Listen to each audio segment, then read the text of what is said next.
자, 오늘 하나님 말씀은 누가복음 12장입니다.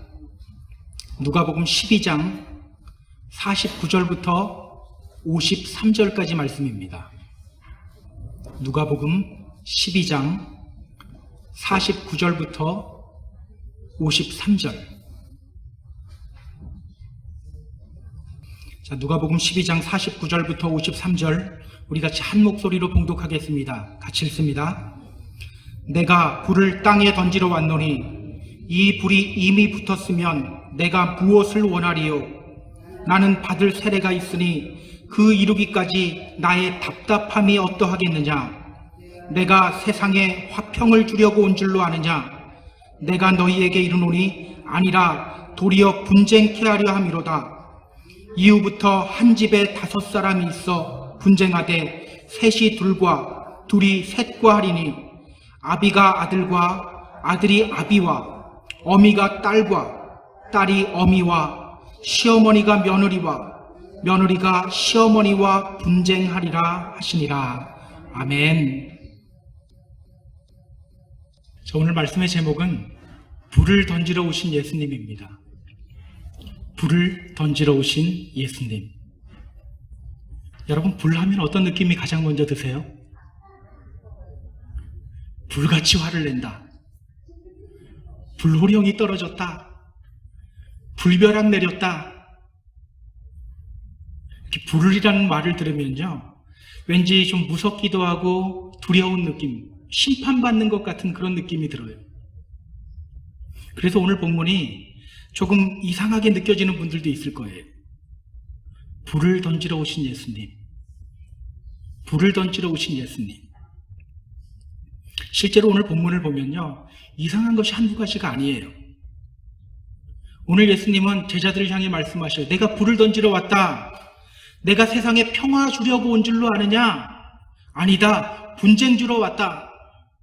아버지와 아들, 어머니와 딸, 시어머니와 며느리가 서로 분쟁해야 한다. 평화의 왕으로 오신 주님이 지금 이런 말씀하고 계시는 거예요. 오늘 예수님은 왜 이렇게 말씀하고 계시는 걸까요? 이 불이 의미하는 것이 뭘까요? 이 불을 통해서 주님이 오늘 우리에게 하시려고 하시는 말씀이 뭘까요? 오늘 우리가 본문을 보면서 그 의미를 좀 하나씩 풀어가 보려고 합니다. 자, 그럼 우리 본문으로 들어가 볼까요? 49절입니다. 자, 49절 함께 읽겠습니다. 내가 불을 땅에 던지러 왔노니 이 불이 이미 붙었으면 내가 무엇을 원하리요? 내가 불을 땅에 던지러 왔노니 이 불이 이미 붙었으면 내가 무엇을 원하리요? 오늘 예수님은 말씀하셔요. 내가 불을 땅에 던지러 왔노니. 예수님이 이 땅에 오신 이유가 뭐라는 거예요? 불을 던지러 오셨대요. 또 예수님은 말씀하셔요. 이 불이 이미 붙었으면 내가 무엇을 원하리요? 오늘 예수님이 간절히 원하고 있는 것이 뭐라는 겁니까? 불 붙는 것. 이 불로 말미암아서 우리가 활활 타오르기를 원하신다는 거예요. 그렇다면 여러분, 오늘 예수님이 말씀하시는 이 불이 무엇을 의미할까요? 우리는 이 불을 성경에서 찾아야 돼요. 성경에서 불은 무엇을 의미할까요? 자, 이것을 알려면 성경에 나오는 장면 몇 군데를 우리가 좀 찾아볼 필요가 있어요. 창세기 15장 17절입니다. 찾지 마세요. 오늘은 많아서 제가 여기다 띄웠습니다. 창세기 15장 17절 말씀이에요. 자, 우리 같이 한번 읽어볼까요? 해가 져서 어두울 때에 연기 나는 화로가 보이며 타는 횃불이 쪼갠 고기 사이로 지나더라. 해가 져서 어두울 때에 연기 나는 화로가 보이며 타는 횃불이 쪼갠 고기 사이로 지나더라. 이 장면이 어떤 장면일까요? 이 장면은요, 하나님이 아브라함에게 나타나셔서 언약을 맺으시는 장면이에요. 고대 근동 지역에서는요, 중요한 계약을 맺을 때에는 아주 특별한 언약식을 가져요. 짐승을 반으로 쪼갭니다. 쪼개서 펼쳐놓고 그 사이를 계약 당사자 둘이 지나가요. 여기는 어떤 의미가 있냐면요.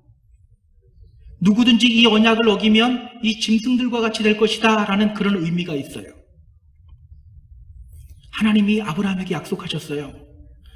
내가 너에게 아들 줄 것이다. 너의 자손이 하늘의 별과 같이 많아질 것이다. 그렇게 약속하신 후에 이 언약식을 갖는 거예요. 하나님이 쪼갠 짐승들 사이로 지나가셔요. 그때 하나님이 어떤 모양으로 지나가셨다고 말합니까? 타는 횃불. 즉 불로 나타나셨다고 성경이 말하고 있는 거예요. 자, 우리 성경 한 군데만 더 찾아볼게요. 출애굽기 3장 2절입니다. 다음 거 좀 띄워주시면 됩니다. 출애굽기 3장 2절. 우리 또 함께 읽어볼까요? 여호와의 사자가 떨기나무 가운데서부터 나오는 불꽃 안에서 그에게 나타나시니라. 여호와의 사자가 떨기나무 가운데서 나오는 불꽃 안에서 그에게 나타나시니라. 여러분, 이 장면은 우리가 잘 알고 있는 장면이죠. 하나님이 모세에게 나타나시는 장면이에요. 이때 하나님은 모세에게 어떻게 나타나셨죠? 떨기나무 가운데로부터 나오는 불꽃 안에서 그에게 나타나시니라. 즉 불의 형상으로 모세에게 임재했다는 겁니다. 그렇다면 여러분, 성경에서 이 불이 상징하는 게 뭐예요? 하나님. 그냥 하나님일까요? 우리에게 임재하신 하나님. 우리에게 임재하신 하나님. 성경에서 불은요, 우리에게 임재하신 그 하나님을 상징하고 있어요. 우리에게 임재하신 하나님. 그렇다면 오늘 예수님의 말씀, 내가 불을 던지러 왔노니 이 불이 이미 붙었으면 내가 무엇을 원하리요? 이 말씀을 통해 주님이 우리에게 하시는 말씀이 뭡니까? 우리가 이 땅에서 살아가면서 하나님의 임재를 경험해야 한다는 거예요. 하나님의 임재를 경험하는 삶을 살아야 한다는 거예요. 하나님과 함께하는 삶을 살아야 한다. 여러분, 하나님의 임재 경험하고 계세요? 하나님이 여러분의 삶에 막 함께하고 계시는 것이 느껴지나요? 대답을 별로 안 하네요. 안 느껴지시나 봐요. 여러분, 하나님의 임재를 경험하는 것은 뭘까요? 이게 무슨 뜻일까요? 하나님의 임재를 경험한다. 우리 말 많이 하잖아요. 하나님의 임재를 경험하는 삶을 살아라. 이 하나님의 임재를 경험하는 삶이 구체적으로 어떤 삶일까요? 우리가 성경을 가만히 살펴보면요, 주님이 이 불을 던졌고 제자들에게 이 불이 임한 장면이 나와요. 그것이 어디일까요? 우리가 잘 아는 장면입니다. 사도행전 2장 1절부터 4절까지 말씀이에요. 제가 한번 읽어볼게요. 잘 들어보세요.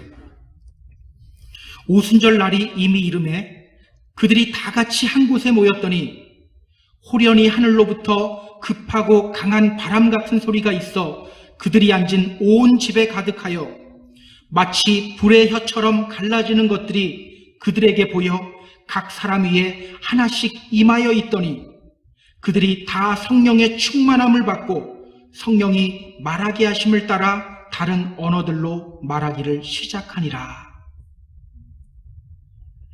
성령을 기다리라는 예수님 명령 듣고요, 제자들은 기도하며 성령 기다렸어요. 그리고 결국 그들은 성령 충만을 경험하게 됩니다.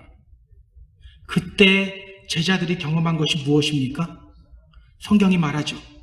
마치 불의 혀처럼 갈라지는 것들이 그들에게 보여 각 사람 위에 하나씩 임하여 있더니.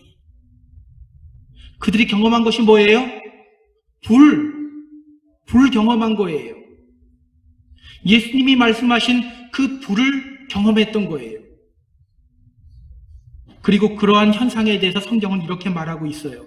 그들이 다 성령의 충만함을 받고, 그러니까 불은요, 하나님의 임재를 상징하고요, 하나님의 임재는 곧 성령 충만한 삶을 의미하는 거예요. 그렇다면 여러분, 오늘 예수님의 말씀, 내가 불을 땅에 던지러 왔다, 이 말씀 결국 무엇을 의미합니까? 성령 충만해야 한다는 거예요. 성령 충만해야 한다. 그것이 바로 성도들의 불붙는 삶이다, 이렇게 말씀하시는 거예요. 50절을 보면요, 그것이 더 확실해져요. 50절에서 보면 예수님이 말씀하십니다. 나는 받을 세례가 있으니 그 이루기까지 나의 답답함이 어떠하겠느냐. 나는 받을 세례가 있으니, 이 한국어 성경을 보면 이게 우리가 받을 세례라고 표현하는데요, 사실은 예수님이 가지신 세례, 예수님이 소유하신 세례, 이렇게 번역하는 것이 더 맞아요. 여러분, 예수님이 소유하신 세례가 뭡니까? 세례 요한이 예수님의 오심을 선포하며 이렇게 말하잖아요. 나는 물로 너희에게 세례를 베풀지만 그는 성령과 불로 너희에게 세례를 베풀 것이다. 예수님이 소유하신 세례 어떤 세례예요? 성령과 불이라는 거예요. 결국 오늘 본문 이 49절 말씀, 내가 불을 땅에 던지러 왔노니 이 불이 이미 붙었으면 내가 무엇을 원하리요? 이 말은요, 성령 충만한 삶을 살으라는 거예요. 우리 주님은 우리가 성령 충만한 삶을 살아가길 간절히 원하신다는 거예요. 여러분 기억하세요. 우리 주님은 우리가 하나님의 임재를 경험하는 삶을 살아가길 원합니다. 내 마음대로 살아가는 것이 아니라, 내 기분대로 신앙생활하는 것이 아니라 하나님과 함께하며 하나님의 뜻 안에서 살아가는 삶을 원해요. 그것이 곧 성령 충만한 삶이에요. 그것이 바로 성도들의 불붙는 삶입니다. 술 취하지 말라, 이는 방탕한 것이니 오직 성령으로 충만함을 받으라. 오직 성령으로 충만함을 받으라. 바로 우리를 향한, 오늘 나를 향한 주님의 마음이라는 겁니다. 그렇다면 여러분, 예수님은 왜 우리가 성령 충만으로 불타는 삶을 살아가길 원하실까요? 왜 우리가 성령 충만으로 불타는 삶을 살아가길 원하실까? 제가 이 설교를 준비하면서 성경에 이 불이라는 단어가 나오는 곳을 좀 많이 찾아봤어요. 신명기 4장 36절을 보면 이렇게 말해요. 이것도 제가 PPT에 넣었는데요. 신명기 4장 36절 좀 띄워주세요. 예, 신명기 4장 36절 우리 또 같이 한번 읽어볼까요? 같이 읽습니다. 여호와께서 너를 교훈하시려고 하늘에서부터 그의 음성을 내게 듣게 하시며 땅에서는 그의 큰 불을 내게 보이시고 내가 불 가운데서 나오는 그의 말씀을 듣게 하셨느니라. 땅에서는 그의 큰 불을 내게 보이시고 너가 불 가운데서 나오는 그의 말씀을 듣게 하셨느니라. 불 가운데서 무엇이 나와요? 말씀, 하나님의 말씀. 그 밑에 보면 예레미야서 23장 29절 말씀이 있는데요, 하나님은 이스라엘 백성들에게 또 이렇게 말씀하셨어요. 내 말이 불같지 아니하냐? 내 말이 불같지 아니하냐? 하나님의 말씀을 무엇에 비유하고 있어요? 불. 그러니까 불은요, 하나님의 임재를 상징하는데 그 하나님은 말씀으로 우리에게 오신다는 거예요. 성경이 말하잖아요. 말씀이 육신이 돼서 오시매. 성령 충만할 때 우리가 말씀에 눈이 떠지고, 성령 충만할 때 말씀을 사모하게 되고, 성령 충만할 때 말씀 앞에서 진짜로 엎드러지고, 성령 충만할 때 말씀대로 살아가게 된다는 거예요. 여러분 이런 경험 혹시 안 해보셨나요? 말씀을 들어도 잘 모르겠어요. 근데 어느 순간 그 말씀이 나에게 그냥 쭉 빨려 들어오는 것 같아요. 여러분 이런 경험 안 해보셨나요? 말씀 들을 때마다 지루하고 졸렸는데 어느 순간 눈이 떠지고 말씀에 저절로 집중하게 돼요. 누구의 역사입니까? 성령의 역사라는 거예요. 내가 갑자기 집중력이 좋아져서가 아니라 성령님의 역사라는 거예요. 성령 충만할 때 우리가 말씀 속으로 들어가게 된다는 거예요. 입에서만, 내 머리에서만 말씀이 도는 것이 아니라 정말 말씀을 살아가게 된다는 거예요. 또 제가 불과 관련해서 성경을 찾아보다 보니까 이런 표현이 있더라고요. 소멸하시는 불. 소멸하시는 불. 신명기 4장 24절은 말해요. PPT 띄워주세요. 내 하나님 여호와는 소멸하시는 불이시오. 히브리서 12장 29절도 말해요. 우리 하나님은 소멸하시는 불이심이라. 이렇게 성경은요, 우리 하나님을 표현할 때 소멸하시는 불이라고 표현해요. 소멸하시는 불. 여러분, 이 말이 무슨 뜻일까요? 우리 하나님은 소멸하시는 불이시다. 하나님은 소멸하시는 불이시다. 이 말이 무슨 뜻일까요? 말씀으로 우리를 심판해버린다, 이런 뜻일까요? 우리는 이 말 들으면요, 가장 먼저 하나님의 심판이 머릿속에 떠올라요. 여러분들 많이 떠올랐죠? 너희들 제대로 믿음 생활하지 않으면 하나님이 심판하실 거야? 우리 하나님은 소멸하시는 불이야? 그리고 내 안에, 교회 안에서 내 마음에 들지 않는 어떤 사람이 어려운 일을 당하면 우리는 이렇게 말해요. 저거 하나님 심판받는 거야. 여러분, 이런 말 함부로 하면 안 되는 거 아시죠? 우리 믿는 분들은요, 절대로 이런 말 함부로 하면 안 돼요. 왠지 아세요? 이건 하나님의 모습이 아니거든요. 지난주에 우리가 확인한 것이 있어요.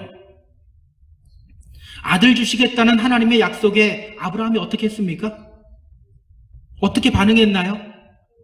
고개 숙이고 웃었죠? 고개 숙이고 엎드려가고 막 웃었어요. 기쁨의 웃음이었나요? 비웃음이었죠. 나는 100세고 사라는 90인데 아들은 무슨, 이러면서 비웃었어요. 사라는 또 어떻게 반응했습니까? 그녀는 어디서 웃었어요? 장막 안에서 웃었어요. 내가 늙었는데 무슨 즐거움이 있을까? 나에게 무슨 아들이야? 이렇게 그들은요, 부부가 똑같이 하나님의 약속 앞에서 비웃었어요.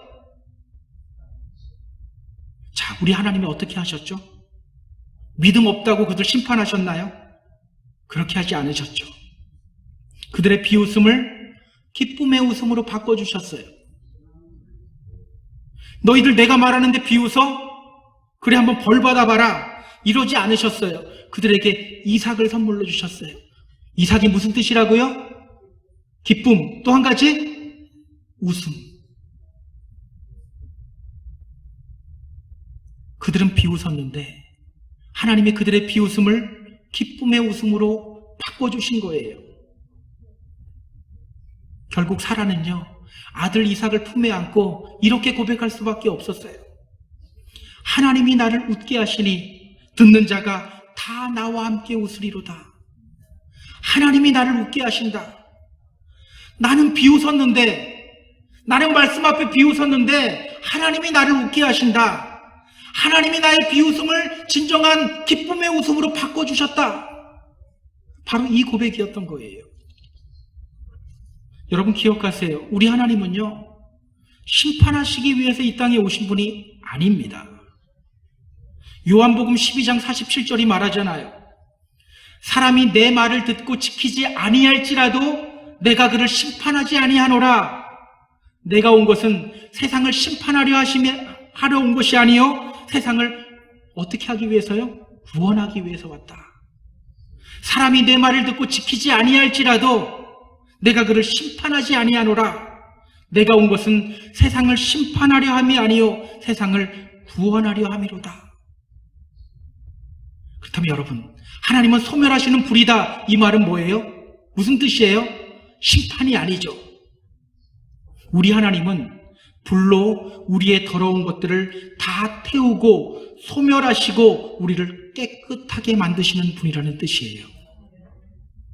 우리를 깨끗하게 하시고 우리의 구원을 완성시키시는 분이 바로 우리 하나님이라는 거예요.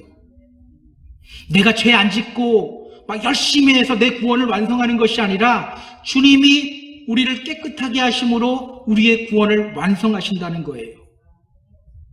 따라서 불이라고 하는 것은요, 믿지 않는 자들에게는 심판이 맞아요. 하지만 믿는 자들에게는 죄인인 우리를 깨끗하게 하시고 구원의 완성을 이루시는 하나님의 은혜인 거예요. 다시 한번 말씀드릴게요. 믿지 않는 자들에게는 심판이요, 믿는 우리들에게는 죄인인 우리를 깨끗하게 하시고 구원의 완성을 이루시는 하나님의 은혜다. 그렇다면 여러분, 오늘 예수님이 왜 성령 충만하라고 할까요? 왜 우리가 불타는 성도가 되어야 한다고 할까요? 성령 충만할 때 우리가 듣는 말씀이 내 안에서 살아난다는 거예요. 듣는 말씀 따로, 내 신앙생활 따로가 아니라 정말 성령 충만할 때 그 말씀이 우리 안에서 살아나게 된다는 거예요. 성령 충만할 때 우리가 세상 지식이 아닌 하나님의 말씀 속으로 정말 들어갈 수 있게 된다는 거예요.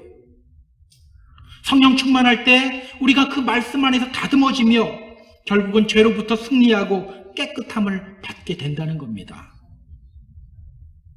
여러분, 말씀대로 살고 싶죠? 잘 될 때가 많아요? 잘 안 될 때가 많아요? 잘 안 될 때가 많죠. 해결 방법은 뭐라는 겁니까? 성령 충만이라고 말씀하시는 거예요. 성령 충만이다.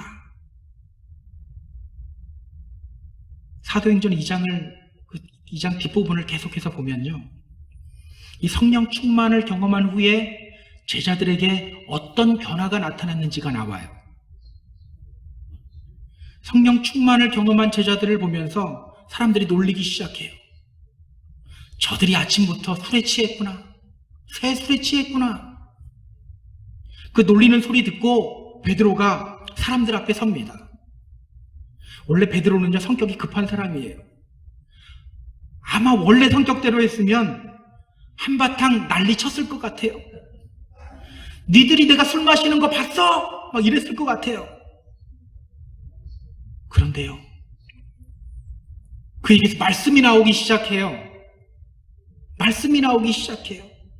구약의 말씀을 해석하면서 그리스도의 십자가와 부활을 전하기 시작해요. 그리고 그의 설교를 듣고 마음에 찔림을 받은 사람들에게 이렇게 말합니다. 너희가 회개하여 각각 예수 그리스도의 이름으로 세례를 받고 죄 사함을 받으라. 그리하면 성령의 선물을 받을 것이다. 너희가 회개하여 각각 예수 그리스도의 이름으로 세례를 받고 죄 사함을 얻어라. 여러분, 원래 이 제자들은요, 정말 답답할 정도로 예수님 말씀 이해하지 못했어요. 섬겨야 한다 가르치고 나면 뒤에서 예수님이 높은 자리에 올라갔을 때 하나는 오른쪽 하나는 왼쪽 누가 함께 할까요? 이거 물어봤던 사람들이 제자들이에요. 말씀을 들어도 이해하지 못했던 사람들이 제자들이에요. 예수님이 계속해서 천국 복음 전파했는데 들으면서도 계속 헛소리했던 사람들이 바로 이 제자들이에요. 그런데 그들이 성령 충만하자 어떤 역사가 일어나요? 말씀을 풀기 시작해요. 그리스도의 십자가와 부활을 정확하게 전하기 시작해요. 또 죄사함을 받아야 할 것, 깨끗함을 받아야 할 것을 강조하고 있는 거예요. 여러분 기억하세요. 이것이 바로 성령의 힘이에요. 성령이 우리로 하여금 말씀 속으로 들어가게 합니다. 단순히 말씀에 대한 지식으로 우리를 채우는 것이 아니라 말씀이 우리 안에서 살아나게 만들어요. 말씀이 우리의 삶을 통해 드러나게 만들어요. 말씀을 살아가게 만들어요. 그렇게 우리를 깨끗하게 만들고 우리로 하여금 구원의 완성을 이루는 길 위에 온전히 서 있게 만드는 거예요. 근데 우리는 맨날 성령 충만하면 떠오르는 게 방언하고 예언하고 치유의 은사 받고 이것만 떠오르는 거예요. 여러분, 방언에도 말씀대로 살지 못하면 그거 아닌 거예요. 여러분 그거 아셔야 돼요. 좀 창피한 이야기인데요. 저는요, 좀 많이 덜렁거리고 잘 잊어버려요. 이 주보도 만들다 보면 제가 실수할 때가 많아요. 여러분들이 잘 참고 넘어가 주셔서 그러지 항상 감사한 마음 갖고 있습니다. 여러분들에게. 아내가 옆에서 챙겨주지 않으면 잘 잊어버려요. 그런데 이상하죠? 저는 언제나 제 기억력을 믿어요. 절대로 잊어버리지 않을 것 같아요. 집사람이 옆에서 말해요. 잊어버릴 것 같으면 달력이라도 좀 써놓으래요. 그럼 저는 꼭 이렇게 말합니다. 걱정하지 마. 다 기억해놔. 다 기억해. 잊어버렸더라도 그때 되면 난 다 생각나. 결국은 아내가 적어놨다 저에게 알려줘요. 사실은요, 우리 인간이 이런 존재더라고요. 하나님 잘 믿어야지 결심 굳건히 하면 믿음 생활 잘할 수 있을 것 같아요. 하나님의 음성인지 마귀의 속삭임인지 다른 사람은 몰라도 나는 잘 구분할 수 있을 것 같아요. 그러나 기억하세요. 우리 인간은요, 어리석고 연약한 존재예요. 잘 믿겠다고 굳게 결심하지만 바로 허물어지는 존재가 우리 인간이에요. 죄를 지으면서도 그것이 내가 죄를 짓고 있는지도 잘 인식하지 못하는 그런 존재가 우리 인간이에요. 기도하면서도요, 무엇을 기도해야 될지 잘 모를 때가 많아요. 그래서 우리에게 성령님이 필요한 거예요. 성령님이 어떤 분이십니까? 로마서 8장 26절이 말하죠. 이와 같이 성령도 우리의 연약함을 도우시나니 우리는 마땅히 기도할 바를 알지 못하나 오직 성령이 말할 수 없는 탄식으로 우리를 위하여 친히 간구하시느니라. 우리는 마땅히 기도할 바를 알지 못하나 오직 성령이 말할 수 없는 탄식으로 우리를 위하여 친히 간구하시느니라. 이렇게 성령님은요, 우리는 뭐를 기도해야 될지도 모르는데 무엇을 기도해야 할지도 알려주신다는 거예요. 여러분, 성령님이 기도하는 나의 입술을 주장하는 것, 이거 경험해 보신 적 있으세요? 우리가 기도할 때요, 때로는 내가 생각하지도 못했던 것이 내 입술을 통해 나갈 때가 있어요. 기도하다가 내가 왜 이 기도를 하지? 이런 생각이 들 때가 있어요. 근데 신기하죠? 나중에 돌아보면 반드시 필요했던 기도였던 거예요. 때로는요, 나는 그것이 죄라고 인식하지도 못하고 있었는데 기도하는 도중에 생각이 나요. 그리고 회개하게 만들어요. 이것이 무엇을 의미합니까? 우리의 기도도 성령님이 완성하신다는 거예요. 우리의 기도도 성령님이 완성하신다. 여러분, 이런 성령님의 인도하심을 경험하게 되면요, 신앙생활이 재미있을 수밖에 없어요. 누가 뭐라고 해도 재미있을 수밖에 없어요. 누가 핍박해도 재미있을 수밖에 없어요. 제발 기도하지 말라고 해도 기도의 자리에 나올 수밖에 없어요. 말씀 대충대충 보면서 살려고 해도 말씀 읽지 않을 수가, 말씀 안 말이 이상하게 나오네요. 말씀 안 읽고 그냥 살아갈 수가 없어요. 여러분 기억하세요. 성령님이 우리 연약함을 완성하십니다. 성령님이 우리로 하여금 말씀에 눈을 뜨게 해주십니다. 성령님이 우리로 하여금 말씀 속으로 온전히 들어가게 만드세요.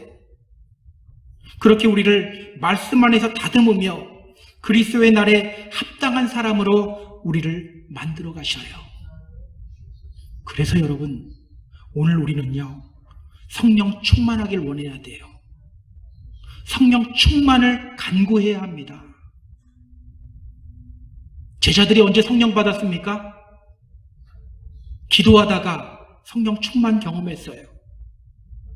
구약시대 때는요, 하나님이 특별한 때에 특별한 사람에게 하나님의 영을 부어주셨어요. 그래서 때로는 의도하지 않아도 받는 경우들이 있었어요. 대표적인 경우가 사울 왕이죠. 그냥 하나님이 강권적으로 그에게 임했고 그는 성령으로 말미암아 막 예언을 했어요. 그래서 사람들이 그러잖아요. 야, 사울도 선지자 중에 있냐? 이게 속담으로 내려왔대요. 그런데 신약 시대에 와서는요, 그렇지 않아요. 기도하는 자에게 성령 부어주셔요. 누가복음 11장 13절에서 주님이 말씀하셨어요. 너희 하늘 아버지께서 구하는 자에게 성령을 주시지 않겠느냐?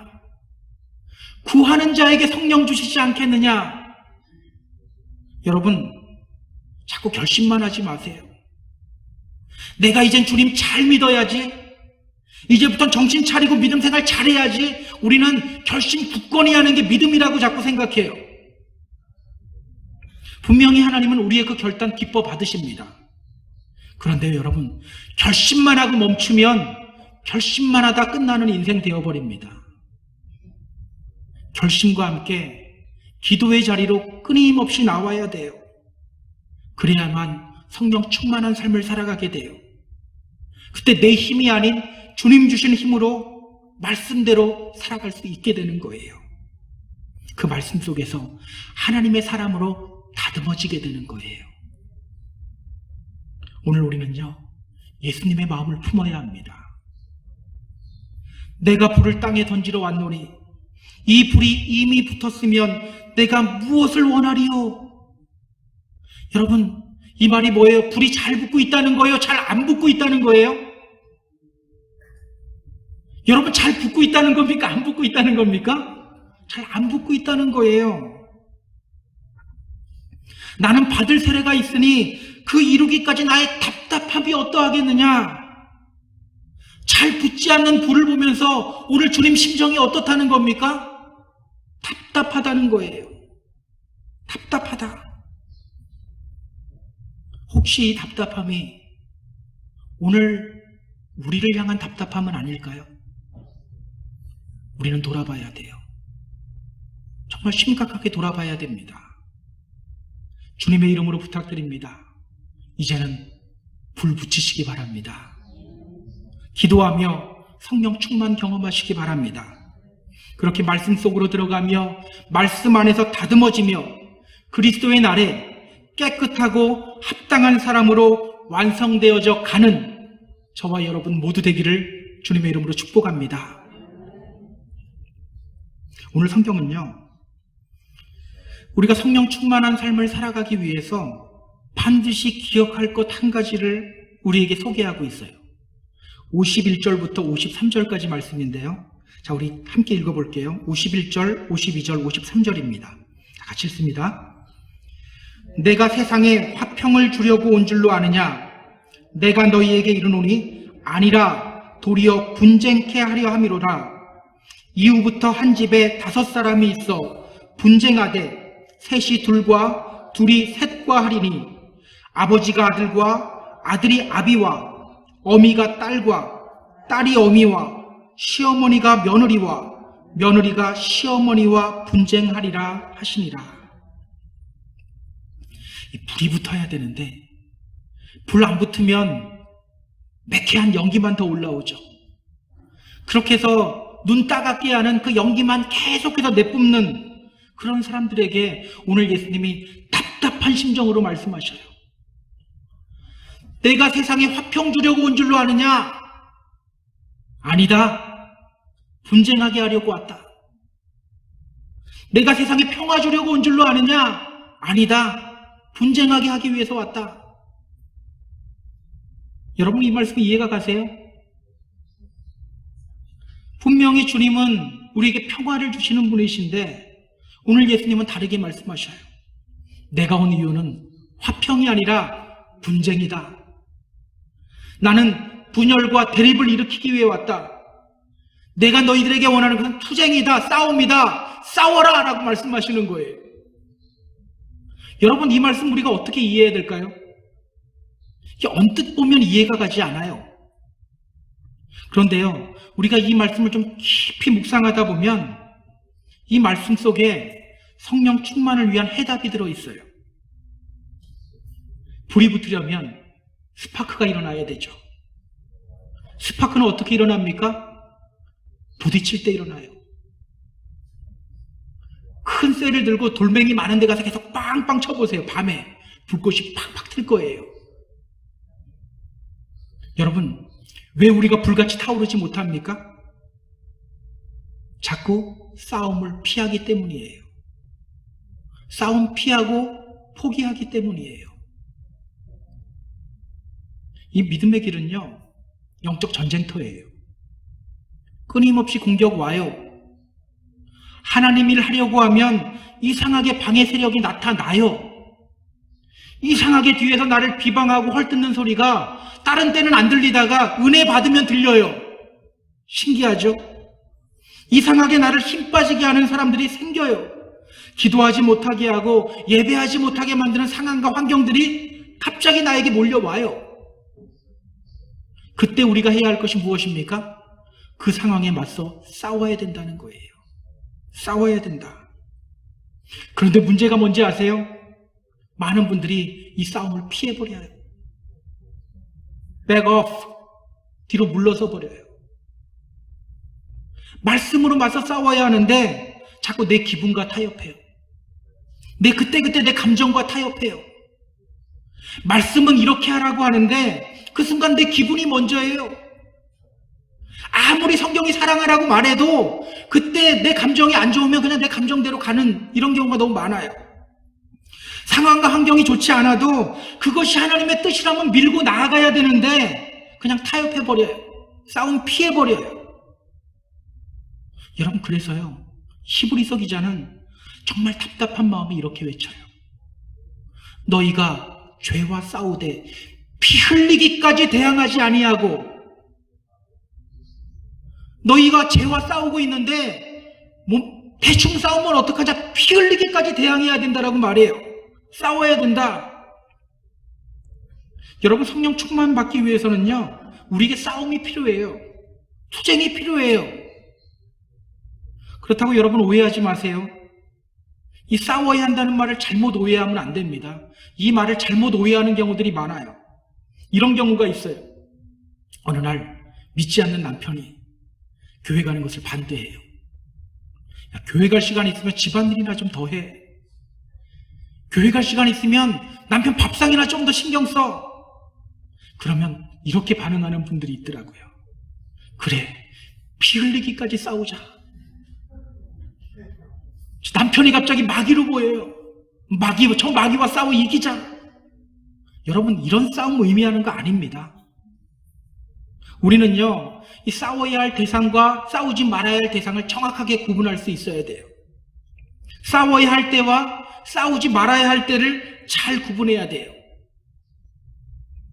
저는 이것을 잘 구분했던 사람이 사도 바울이었던 것 같아요. 바울과 바나바가 1차 전도여행을 끝내고 안디옥 교회로 돌아와요. 근데 이 안디옥 교회에 문제가 일어납니다. 유대로부터 온 사람들이 교회 안에서 이런 주장을 펼쳐요. 여러분, 모세의 율법대로 할례 받아야 구원받습니다. 그 소리 듣고요, 바울과 바나바는 끝까지 싸워요.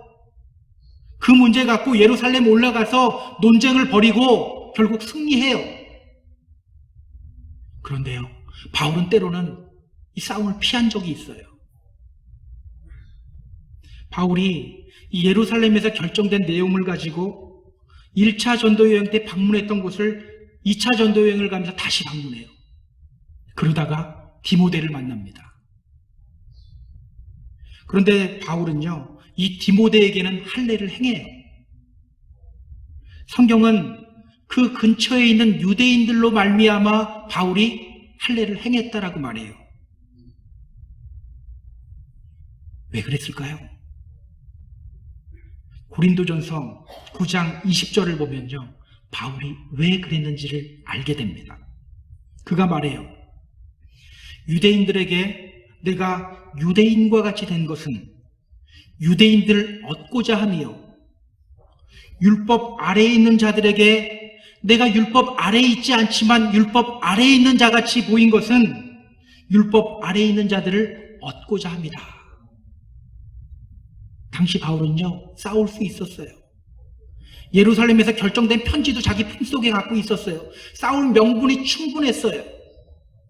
그러나 더 큰 하나님의 뜻을 위해 싸우지 않는 방법을 선택했던 거예요. 여러분, 우리가 신앙생활을 하다 보면요, 평화적으로 타협해야 할 것이 있고 절대 타협해서는 안 될 것들이 있어요. 주님의 이름으로 부탁드립니다. 올바른 싸움 하시기 바랍니다. 사람하고 싸울 필요 없어요. 그러나 믿음의 문제들, 우상 숭배의 문제들, 예배의 문제들, 진리의 문제 앞에서는요, 타협하면 안 돼요. 싸워야 합니다. 한 걸음 뒤로 물러서라, 포기해라, 이런 마귀의 음성과는요, 끝까지 싸워야 합니다.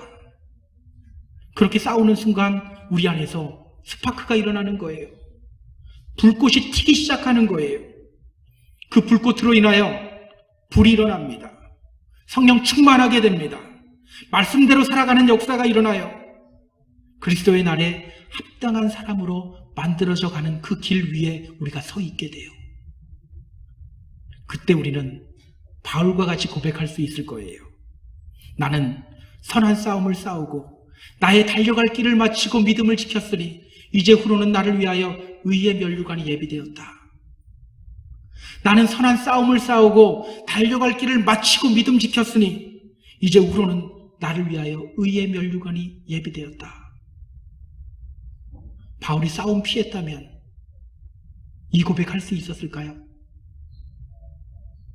저는 오늘 우리에게도 이런 멋진 고백과 선포가 흘러나왔으면 좋겠어요. 제가 마지막으로 한 이야기를 여러분께 소개하고 말씀을 정리하려고 합니다. 2005년 10월 17일 서울의 한 지하철역에서 실제로 있었던 일이에요. 한 노인의 몸이 전동차와 난간 사이에 끼어버렸어요. 사람들이 그 노인 보면 발만 동동 굴릅니다. 아, 이를 어쩌지, 이를 어쩌지. 근데 아무도 선뜻 나서는 사람이 없어요. 근데 그때 한 사람이 달려들어서 전동차, 그 33톤짜리 전동차를 혼자 밀기 시작해요. 그러자 또 다른 한 사람이 동참합니다. 그리고 또 시간이 얼마 지나서 또 다른 한 사람이 동참해요. 신기한 일이 벌어져요. 그 세 사람이 함께 기차를 미는 순간 기차가 밀렸을까요? 기차가 밀리는 것이 아니라 구경하던 사람들이 한꺼번에 몰려들기 시작했어요. 같이 기차를 밀기 시작했어요. 그렇게 그 할아버지를 구출해냅니다. 이것을 제3의 법칙이라고 하거든요. 한 사람이 무슨 일을 할 때는 사람들이 안 봐요. 근데 세 사람이 된 순간 모든 사람들이 주목하고 함께 동참하게 돼요. 저는 오늘 우리들에게도 이런 일이 일어나게 되었으면 좋겠어요. 작은 불꽃 하나가 큰 불을 일으키게 돼요. 여러분, 하나님이 없다고 외치는 이 세상 속에서 말씀 듣지만 말씀대로 살아가지 못하고 있는 이 세상 속에서 성령 충만함으로 살아가는 믿음의 성도가 되기를 주님의 이름으로 부탁드립니다. 그것이 불타오르기 시작할 거예요. 큰 일을 만들어내게 될 거예요. 우리 교회가 불붙게 되고요. 이 지역이 불붙게 될 거예요. 그렇게 이 땅에 성령의 불을 붙이는 저와 여러분 모두 되기를 주님의 이름으로 축복합니다. 축복합니다. 자, 우리 같이 찬양하며 나아갈게요. 예수님 목마릅니다. 오셔서 기름 부으소서. 성령의 불로 임하소서. 우리가 이 찬양 같이 하면서 주님, 우리가 정말 성령님으로 말미암아 그 성령의 불을 체험하길 원합니다. 우리가 함께 찬양하며 결단하며 나아가도록 하겠습니다. 예수님 목마릅니다.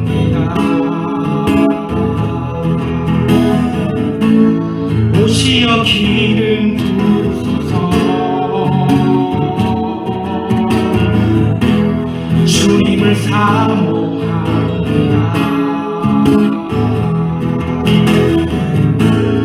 오셔서 채워주소서.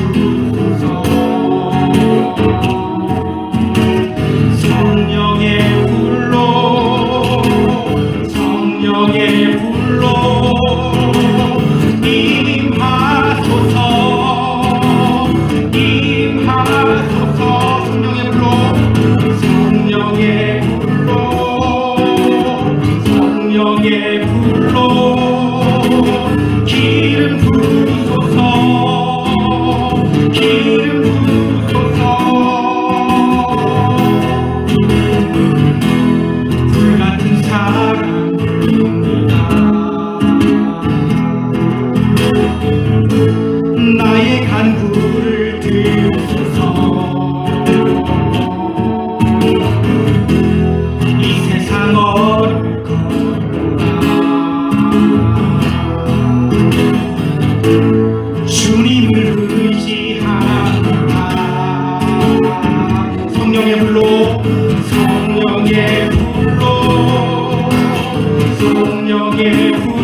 나아갈게요. 이 시간 기도할 때 하나님, 이 시간 우리가 어쩌면 주님 믿는다고 하면서도 내가 말씀을 살아가질 못했습니다. 불붙는 삶을 살아가지 못하고 계속 우리 교로 싸움 피하면서 평화롭게만 살아가려고 했습니다. 그 결과 어쩌면 우리는 매캐한 연기만 뿜어내고 있는 성도였는지도 모릅니다. 주님, 이제는 우리가 불 붙이겠습니다. 불 붙이며 나아가겠습니다. 그 불이 우리 가정을 덮고 우리 믿음의 공동체를 덮고 이 지역사회를 덮기를 원합니다. 자, 우리가 함께 기도하며 나아갑니다. 기도합니다.